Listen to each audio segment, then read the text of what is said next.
Welcome to today's edition of the World Cup T20 review. Today is June 5th. With me is Ahmed Khwaja from Dubai. I'm Sadi Raza here in Dallas, Texas. We're working with Dawn News English for the Over and Out.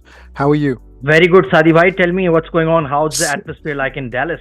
So, things are picking up locally within the diaspora, and the good news is there's been storms intermittently for about a week, but tomorrow clear blue skies, hot baking conditions, should be around 90 degrees. That's Fahrenheit. I'll leave it to the folks at home to figure out Celsius. So everyone's excited. I'm looking forward to it. I'll be at the game as well. Let's go to today's game. There's just the one match, India-Ireland. We previewed that yesterday.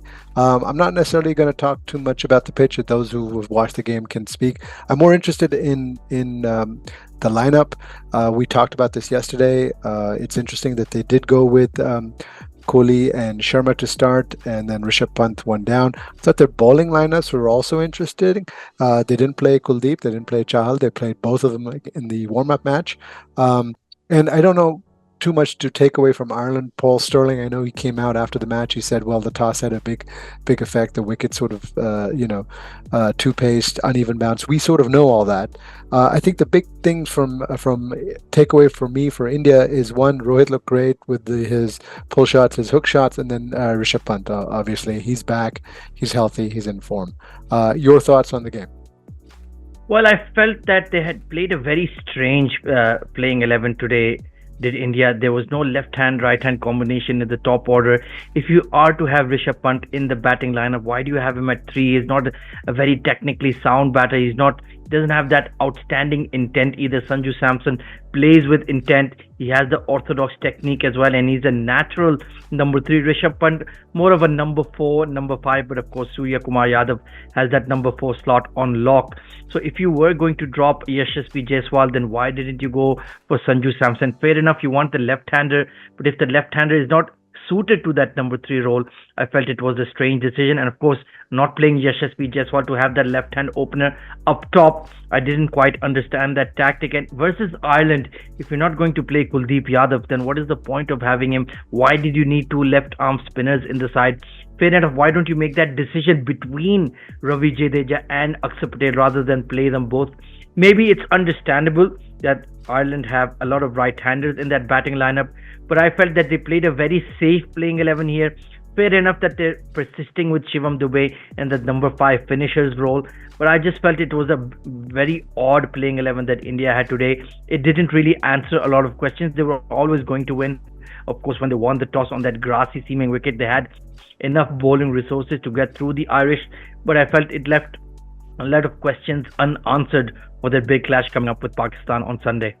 I think with Sanju, again, like Simon Ayub, he didn't perform in that warm-up game. There is pressure on him. And I don't know how much to read into this lineup as we look towards Sunday, but we'll see. We'll see on Sunday. Let's quickly pivot to Pakistan. We heard yesterday Imad Wasim is injured. He's not going to play. I think more and more it is likely, having seen the wicket, they will go without Simon Ayub. It'll be Babar and Rizwan to open, Fakhr one down. Your thoughts on that, and how would you structure the lineup specifically with the bowling? Do you play Haris, Naseem, Imad, Amir Shaheen? You play 4 seamers?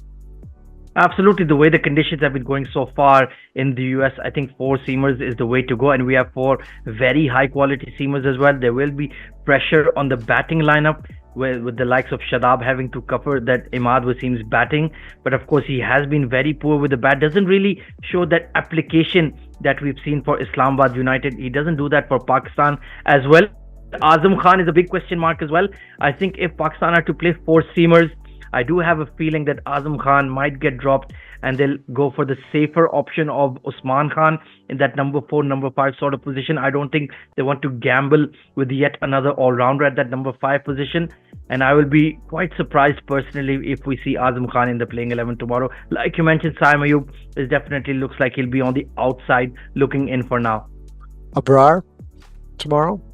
Because if Imad is injured for Sunday, do you give him a run out tomorrow in anticipation? Well, if we have the 4 seamers plus Abrar, I think that's a very long tail. I don't think Pakistan is going to risk that. I think they'll just bank on Shadab to use his experience to come through in these seaming wickets. I think being a morning fixture in the US, I don't think Abrar will quite get a look in tomorrow. Perfect. Thank you. We'll try and do this from the ground tomorrow at the Pakistan India game. Thank you very much.